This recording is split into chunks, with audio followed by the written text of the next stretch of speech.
Hello and welcome to Nithrania YouTube channel. You're watching the very first episode of the new Game in a Micro.Nutshell series, which is a short version of my tutorials from Game in a Nutshell series. You can use these short tutorials to learn the game if you're going to play with someone who already knows how to run the game, how to play the game, or if you need to quickly refresh the game rules. Because this short version contains everything you need to know to play the game, but skips all the non-essential details and all the game procedure rules, including setup. Since this is the first episode, I would highly appreciate any feedback whether this format would be valuable, if you would be interested in this kind of format or whatever else you would like to change. Now, without any further ado, let's get started. Kanban is played in a series of rounds, and each round represents one day in the factory. Each round has two phases. First one is the department selection phase, and the second one is the work phase. In the department selection phase, players will place their one and only worker in one of the workstations in the departments. Then in the work phase, going from the top to the bottom, workers perform actions in their departments. There are four major areas on the game board. This one is the design area, where players take these designs or blueprints of cars and car parts. This one is the logistics area, where you can order and pick up your car parts. In this assembly area, you will use those car parts to assemble cars and then send them to the test track. And this one is the R&D, or the research and development area, where you can upgrade various car parts or take the assembled cars into your garage, where you can perform final testing of those cars. Each department has this training and certification area, which is also an important part of the game, because once you get certified, you will get various bonuses, and you will avoid possible penalties from Sandra, the factory manager, who also moves across these departments, and when she gets back to her desk, she will initiate the end of week scoring, where players will score the cars in their garage and also the upgraded parts. Anytime players take cars from this test track, or when Sandra visits the R&D, this pace car moves forward, and when it reaches the next striped phase, this meeting will occur at the end of the round, which is another scoring phase in which these performance goal cars are scored by all players. Now, every time you perform the end of week scoring, move this marker, and every time you perform the meeting scoring, you move this marker, and when any of these markers is in the second space and the other marker is in the third space, the end of the game is triggered. And once the end of the game is triggered, you will also perform the final scoring, where players may score additional victory points or production points from this final goal tile. You will score your cars and upgraded and tested designs again. And you may also score victory points or production points on these training tracks in each department.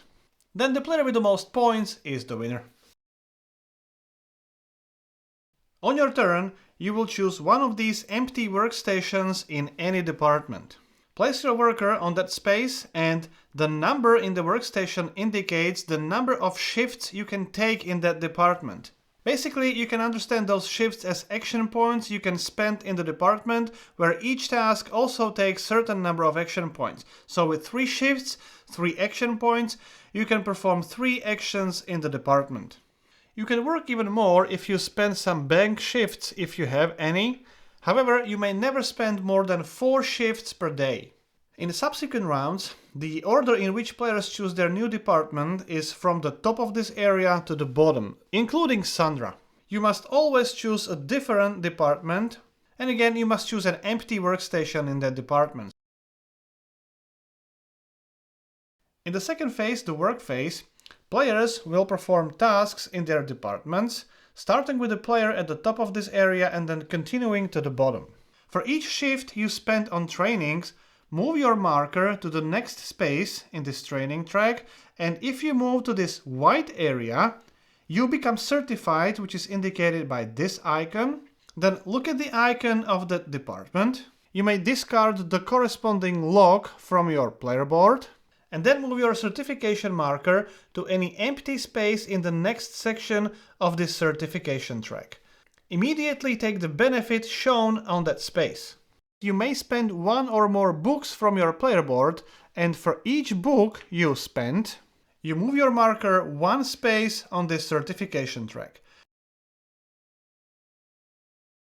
When you perform this task, it's called Select a Design. You may select one of these 8 tiles and place that tile on your player board. Place it with this design side up and place it in any of the empty spaces on your player board. If you take a tile from any of these 4 spaces, take the corresponding benefit immediately, and you take it for each tile you take from those spaces. Then, you can only perform this second task if you get certified, as indicated by this icon over here. If you do take this task, you may take one of the design tiles, and this time you can also take the tiles from top of these stacks. There are 3 tasks available here, and obviously the training task, and we'll start with this first one, issue a Kanban order.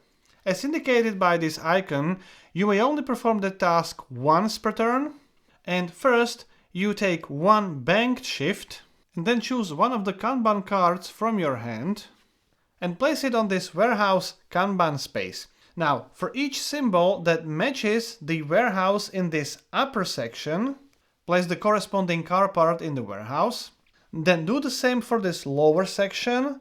Then return the card to the bottom of the deck and draw the new card to your hand. When you perform this task, you can take any number of car parts from one warehouse.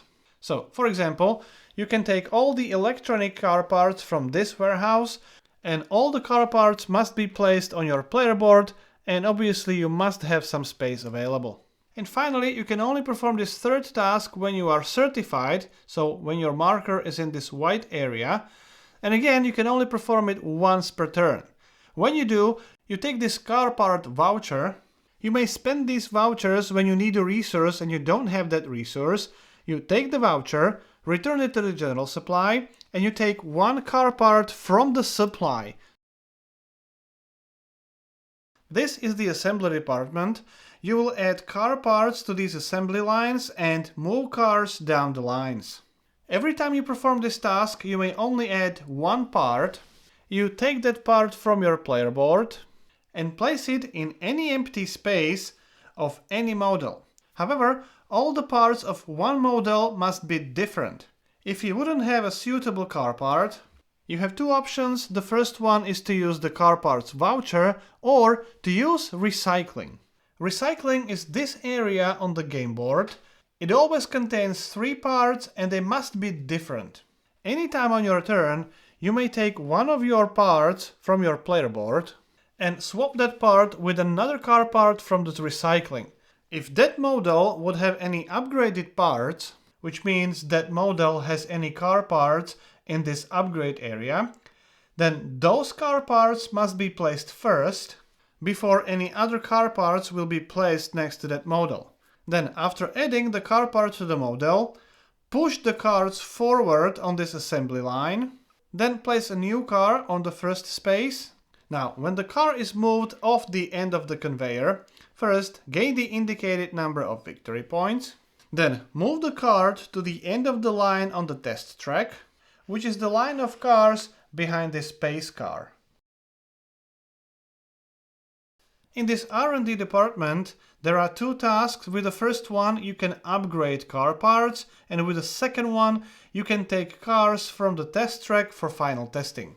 Let's start with claiming cars. To claim a car, first you must have a design on your player board that matches the car on the test track. To claim a car, take that design tile, return that tile to the bottom of this central stack, then claim the car, place the car in any empty space of your garage, gain the benefit of the bonus tile immediately, and flip that tile face down. It's only one-time use. Then, at the end of your turn, advance the pace car number of spaces equal to the number of cars you claimed this turn. Then advance all other cars and fill in the gaps. The second task in this R&D area is upgrading the car part. To perform this task, you must have a design tile on your player board and you must have the car part which is shown on that design tile. Now, take that car part from your player board and move it to the upgrade space of that model. You must place it on any of these empty spaces of that model, and if the space contains any benefit, take that benefit immediately. Then take the design tile, flip it to the other side and place it next to your player board to indicate that it's now upgraded design. If you have a car type that matches the car type on one of the upgraded parts, move that car part above the car, and this upgrade is now considered to be a tested design. These tested designs provide victory points during end of week scoring and also the final scoring. This administration department is slightly different from all other departments. Apart from the training task, there is one additional task which allows you to micromanage one other department, and only one. When you spend your shifts, you can spend them in both of these areas. On her turn, Sandra does two things. First, she evaluates the employees with the least training in the area, and then she performs the specific task in this department. When evaluating the players, she only evaluates the players with the least training, so in this example, yellow and blue players. The evaluation criteria can be found on the player aid card and also on this Sandra reference tile. And for example, in this logistics department, players would only be penalized if they have 2 or fewer car parts on their player board. And as a penalty, you always lose 1 victory point or production point, plus 1 victory point for each banked shift which you have fewer than 5. Then, when she's supposed to move to the administration area, she moves to her desk, and her task in this department is the end of week scoring. During this end of week scoring, for each car you have in your garage, score 1 victory point for each upgraded part for that car. So that would be 3 victory points for this car and also 3 victory points for this one. The same applies for all other cars in your garage. In addition to that, again, for each car in your garage, score 1 victory point for each tested design for that car. When the base car reaches the striped space, move this meeting marker to the admin area, which indicates that there will be a meeting at the end of the round, which means these performance goal cars will be scored by all players. When you speak, you have to take one of your available speech tokens, so not the ones which are next to your player board, but the ones on your player board. You take one of those tokens and place it on any performance goal cars where you don't have the token yet, and you place it on the highest available space. Then you immediately score that performance goal. Once per meeting, you must play one of your performance goal cards from your hand. When you play the card, place it next to those performance goal cards in the meeting area. And ideally, when you play the card, you also place a speech token. And when you do, you must place it on that card. Now, the second option is to pass. However, you may only pass if you have played the card already. Only when all players pass consecutively, this meeting is over. First, players may score this final goal tile. You must have a speech token available, and if you meet the criteria on the goal tile, place the speech token there and score the indicated number of victory points. More than one player may score the same space. Then score 1 victory point for each bank shift you have, so the orange player would score 8 victory points. And then 1 victory point for each speech token on your player board, and 1 victory point for each voucher and book you still have on your player boards. Then gain victory points for each car in your garage. Then for each of these tested designs, score number of victory points equal to the value of that upgraded car part. In this example, it's engine. The value of that car part is 4, so you would score 4 victory points. Repeat the process for all the tested designs you have on your player board. And finally, score the victory points for each training track in each department. Then the player with the most points is the winner. So that's it. That's the short, condensed version of the tutorial for Kanban electric vehicles. Again, I would highly appreciate any kind of feedback, whether this format is suitable if it's valuable for you or for your gaming friends. If you would be interested in these kind of short micro tutorials going forward or not at all. This is the first one, and if you would be interested, I will try to do this even with other games. If not, perfectly fine. I will dedicate my time to full tutorials. So thank you very much for watching. You've been watching Game in a Micro Nutshell. My name is Branislav Berec and hope to see you next time.